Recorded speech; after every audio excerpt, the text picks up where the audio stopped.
नमस्कार जय श्री जगन्नाथ दर्शक बंधु मुझे देवानंद आपको स्वागत करुच्ची दर्शक बंधु आप सीधा सड़क देखुए आज आम सहित जोड़ी होती स्वामी आनंद राज सीधा सड़क बाबा सहित कथा अनेक साधु सन्त खंडगिरी में आज उपस्थित रही अनेक साधु सन्त मेला चली खंडगिरी किंतु बाबा सहित आलोचना करवा खंड साधु को खंडगिरी मना जहाँ सरकार करते किंतु एबे केते दूर से कार्य सफल रहा भंड साधु मैंने कौन सतरे एमती किसी खंडगिरी को आसी ना बाबा सहित कथा आम सहित जोड़ी रुहतु भिडियो शेष पर्यंत बाबा आपको प्रणाम आम चैनल को स्वागत बाबा कौन कहे ए विषय सरकार गोटे सुंदर पदक्षेप नेले आपण चैनल रे गत थरक भंड साधु विषय रे आमे कहिथिलु एवं किए केमिति उपाय रे लोकों को लुटपाट करुची श्रद्धालु मानू किए डौरिया देई किए चेरमूली देई किए हाथ मारी देई लोकों को रोग भल कर दबा ना रे एक कथा करा जाउची आपण चैनल रे आमे कहिला परे ए वर्ष सरकार गोटे स्वतंत्र निष्पत्ति नेले जे खंडगिरी की भंड साधु को मना आपण जो प्रश्न पचारुचंदी यह केते सफल होला मोटे सफल हैला नहीं कारण सरकार बा श्रद्धालु अनेक भंड साधु आसी हाँ भंड साधु एठी 90% तांकर क्रिया आरंभ करिसंदी काहेकि जो माने या भीतर को प्रवेश करने को मना करागला जो मानू एवं जो माने मना कले मुरबी हेकी से माने से लक्षण रेखा डेंगले एवं भंड मान को आ भितर प्रवेश कले से माने तांको लीला कले मु कहिबा कथा जो माने हाथ देखिके हो डौरिया देकी हो तंत्र मंत्र करिके हो बा गोइठा मारिके हो से माने किछि वैदिक चिकित्सा बा दैव चिकित्सा द्वारा लोक भल कर जो दाबी करा जाउची ताहा केते सफल होउची न होउची से कथा साधारण लोक बुझिबे जे जाउची किंतु एठिक जदि सेमानकु आसीबा मना ताहाले मु आपन गोटे उदाहरण देबी जणे जगत सिंहपुर रो गुरु जिए बयस बहुत हो गलानी पाखापाखि 70-75 सीए तांकर गोटे शिष्य दाबी कला गोटे महिला आगे से रेकर्ड हैला जे मते मो गुरु 10 वर्ष स्त्री भाव में ग्रहण कले एवं आउ गोटे स्त्री रखिबारु मु असंतुष्ट तांकर घरे गोटे स्त्री अच्छी मु गोटे शिष्या स्त्री हेली आउ गोटे स्त्री तांकर शिष्या भाव से ग्रहण कले एवं मो सहित से देहगत संपर्क बारंबार करी मते संपूर्ण भंडेई देले मो सहित छलना कले ये दाबी कला परे ये ऑडियो आपण जानी थिबे समग्र ओडिशार सबु मोबाइल रे बाजिला समस्ते सुनिले सी साधु जनक आमको कहले बाबा ये कथा मिथ्या एवं आमको ए बाबद सहयोग कौन करिवे आमे कहलु मिथ्या जदि जने अभियोग करुची आपण ताकू सत्य प्रमाण करंतु जे से मिथ्या कहूची नचेत आपण सर्वसाधारण रे यज्ञ कुंड को छुई बा श्रीमद भगवत गीता को छुई आपण कहंतु जे सी अभियोग जहा करुची ताहा भित्तिहीन नचेत सरकार से अभियोगर ऑडियो को नहीं पुंखानुपुंख तदंत करी गेरु वस्त्र पिंधि निजको गुरु बुलाउथिबा साधु को लोकलोचन को अणा जाऊ खाली किए हुकुम देला खाली किए गोईठा माइला खाली किए हाथ देखिला एमान को भंड कहीं कहवा जो माने गेरुआ वस्त्र रे भी शिष्य को लुटपाट करुचंती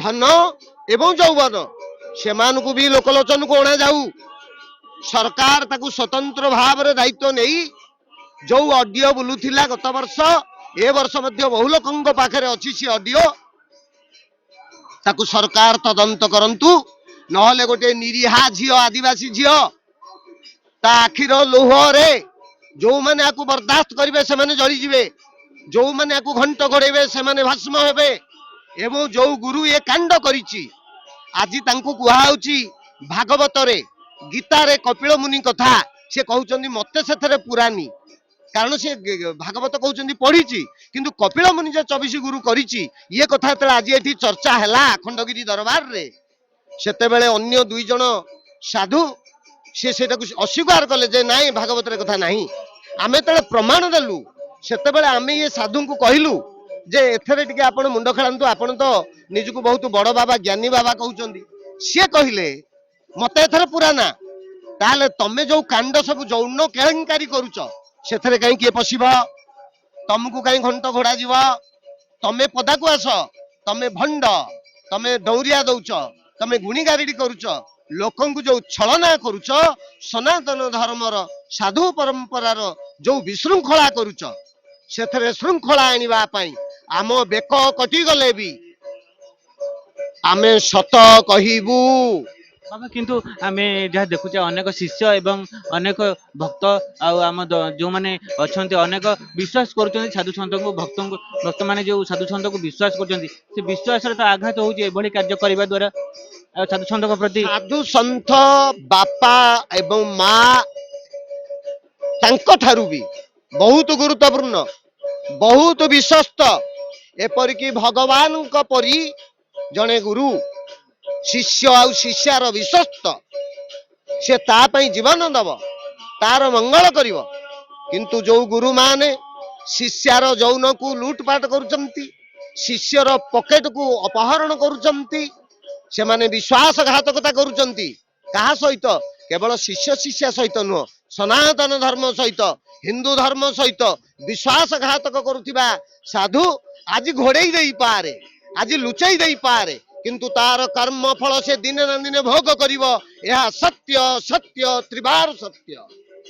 କିନ୍ତୁ ବାବା ଆମେ ଯାହା ଦେଖୁଛେ ଅନେକ ଯାହା ଘଟଣା ଘଟୁଛି କିନ୍ତୁ ଅନେକ ଲୋକମାନେ ଯୋଉ ବିଶ୍ୱାସର ସହିତ ଅନେକ ଭଲ ପାଇବା ଦଉଛନ୍ତି କିନ୍ତୁ ଆଉ ସେ ଭଲ ପାଇବା ରହିବନି। ସାଧୁଙ୍କ ପ୍ରତି ବର୍ତ୍ତମାନ ଯେମିତି ଆପଣ ଦେଖିଛନ୍ତି କେନ୍ଦ୍ରାପଡାରେ ଗୋଟିଏ ବାବା ଘଟେଇଲା, ଏବେ ଆପଣ ଦେଖିଛନ୍ତି ବାଳକାଟି ପଟେ ଗୋଟିଏ ବାବା ଘଟେଇଲା, ଆପଣ ଦେଖିଛନ୍ତି ଓଡିଶା ବାହାରେ ବଡ ବଡ ବାବା ଘଟେଇକି ଜେଲରେ ଆଜୀବନ କାରାଦଣ୍ଡରେ। ଏସବୁ ଯେତେବେଳେ ସମାଜ ଦେଖୁଛି, ସାଧୁ ମାନଙ୍କ ପ୍ରତି, ଗୁରୁ ମାନଙ୍କ ପ୍ରତି ବିଶ୍ୱାସ ନ ରହିବା ଅସ୍ୱାଭାବିକତା ନୁହେଁ। ସାଧୁ ନିଜେ ସମସ୍ତ ଇନ୍ଦ୍ରିୟକୁ ବର୍ଜନ କରି କାମିନୀ କାଞ୍ଚନଠୁ ମୁକ୍ତ ରହି ନିଷ୍କାମ ଉପାସନା କରେ, ଭଗବାନଙ୍କୁ ଉପାସନା କରେ ଏବଂ ଭଗବାନଙ୍କ ସହିତ ଯୁକ୍ତ ହୁଏ। ଯେଉଁ ସାଧୁ ଭଗବାନଙ୍କ ସହିତ ଯୁକ୍ତ, ସିଏ ସାଧୁ ନିଜେ ଭଗବାନ। ଭଗବାନ କେତେବେଳେ ଏପରି କୁକାର୍ଯ୍ୟ କରନ୍ତିନି ଏବଂ ଯେଉଁମାନେ ଭଣ୍ଡ ଏହିପରି କାର୍ଯ୍ୟ କରୁଛନ୍ତି ସେମାନେ ଆଜି ନହେଲେ ବି କାଲି ଲୋକଲୋଚନକୁ ଆସିବେ। ଯୋଉ ମାଟି ଏପରି ଅଭିଯୋଗ କରି କାନ୍ଦିଛି ତାର ଲୁହ ନିଶ୍ଚିତ ଭାବରେ ଯିଏ ଘଟେଇଛି ତା ଉପରେ ପଡିବ ଏବଂ ଯେଉଁମାନେ ୟାକୁ ଲୁଚେଇ ଦେବାକୁ ଚାହୁଁଛନ୍ତି ସେମାନଙ୍କ ଉପରେ ବି ପଡିବ। ତେଣୁ ନାରୀର ଲୁହ, ଗୋଟାଏ ନାରୀ ପାଇଁ ମହାଭାରତ, ଗୋଟାଏ ନାରୀ ପାଇଁ ରାମାୟଣ। ତେଣୁ ନାରୀ ମାନଙ୍କୁ ନେଇ ଯୋଉ ଖେଳ ଚାଲିଛି ସେ ମା ଜଗଜ୍ଜନନୀ କୃପାମୟୀ, ପ୍ରତ୍ୟେକ ନାରୀ ଆମର ମା। ତେଣୁ ସାଧୁ ମାନେ ନାରୀ ମାନଙ୍କୁ ମା ଡାକନ୍ତି ଏବଂ ପ୍ରତ୍ୟେକ ପୁରୁଷଙ୍କୁ ବାବା ଡାକନ୍ତି। ମା ହଉଛି ଜଗଜ୍ଜନନୀ, ବାବା ହଉଛି ଜଗତ ପିତା। ତେଣୁ ସାଧୁର ଯୋଉ ଭାଷା, ଯୋଉ ଆଚରଣ, ଯୋଉ ଚରିତ୍ର, ସେଥିରେ ବିଶୃଙ୍ଖଳା ଯେଉଁମାନେ ସୃଷ୍ଟି କରୁଛନ୍ତି ସେମାନଙ୍କ ପାଇଁ ଭଗବାନଙ୍କର କଠୋର ଦଣ୍ଡ ରହିଛି। ଏବଂ ଏଥର ଯୋଉ ସରକାର ନିଷ୍ପତ୍ତି ନେଇଥିଲେ ଖଣ୍ଡଗିରିକୁ ଭଣ୍ଡଙ୍କୁ ମନା, କିଛି ଭଣ୍ଡ ୟା ଭିତରେ ଗୁପ୍ତରେ ରହିଛନ୍ତି ସାଧୁ ବେଶରେ, ଆଉ କିଛି ଭଣ୍ଡ ପେଟ ପାଟଣା ପାଇଁ ବାହାରୁ ଟଙ୍କା ଦେଇ ସାଧୁଙ୍କୁ କିଣି ନେଇ ୟା ଭିତରେ ପ୍ରବେଶ କରିଛନ୍ତି। ଇଏ ଲୀଳା ଯଦି ବନ୍ଦ ନହବ, ବର୍ତ୍ତମାନ ଦେଖନ୍ତୁ ବିଶ୍ୱରୂପ କଳ୍କି ଅବତାର ଆରମ୍ଭ ହେଲା, ସମସ୍ତେ ବଳି ପଡିବେ ନିଶ୍ଚୟ। ଏବଂ ଆମକୁ ଯଦି ସତ କହିଲୁ ବୋଲି ଆକ୍ରମଣ ହବ, ତାହେଲେ ଆଜି ଯେଉଁମାନଙ୍କ ଉପରେ ଆମେ କହୁଛୁ କାଲି ଯଦି ଆମକୁ ଆକ୍ରମଣ ହୁଏ ସେମାନେ ଦାୟୀ ରହିବେ ଏବଂ ଆମେ ଆମ ଜୀବନକୁ ସମାଜର କଲ୍ୟାଣ ପାଇଁ ଉତ୍ସର୍ଗ କରିଛୁ। ଜୟ ଶ୍ରୀ ଜଗନ୍ନାଥ।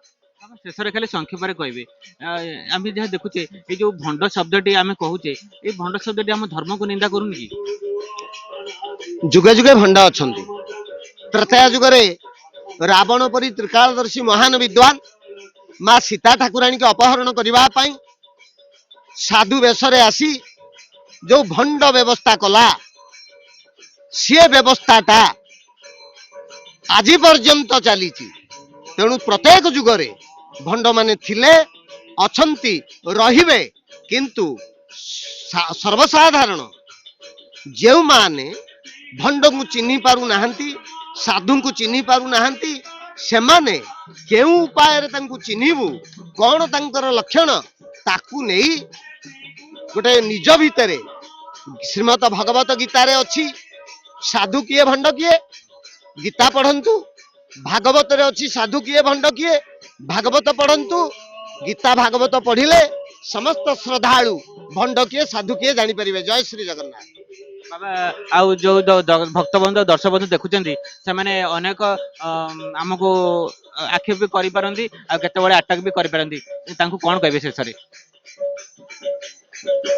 ଆକ୍ରମଣ ଜଗନ୍ନାଥଙ୍କ ଉପରେ ହେଇଛି, ଶ୍ରୀମନ୍ଦିର ଉପରେ ହେଇଛି। ଯେତେବେଳେ ଯୀଶୁ ଆସିଥିଲେ ଖ୍ରୀଷ୍ଟାବ୍ଦ ପୂର୍ବରୁ, ଯୀଶୁ ଜନ୍ମ ହେଲା ପରେ ପୃଥିବୀ ଦୁଇ ଫାଳ ହେଲା।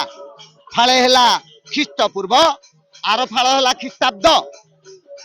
ଯୀଶୁଙ୍କ ଉପରେ ବି ହେଇଛି। ପ୍ରଭୁ ଶ୍ରୀକୃଷ୍ଣ 6 ମାସ ରହିଥିଲେ, ସ୍ତନରେ ବିଷ ପୁରେଇ ପୁତନା ଆସିଥିଲା। କ୍ଷୀର ସଙ୍ଗେ ପ୍ରାଣ ଶୋଷିଲେ, କ୍ଷୀର ସଙ୍ଗେ ପ୍ରାଣ ଶୋଷିଲେ ନାଶ, ଗଲା ପୁତନା ଖସି ପଡୁଛି କି ଆକାଶ କିଏ, ଗଙ୍ଗା ଯମୁନା। କ୍ଷୀର ସଙ୍ଗେ ପ୍ରାଣ ଶୋଷିଲେ ନାଶ, ଗଲା ପୁତନା।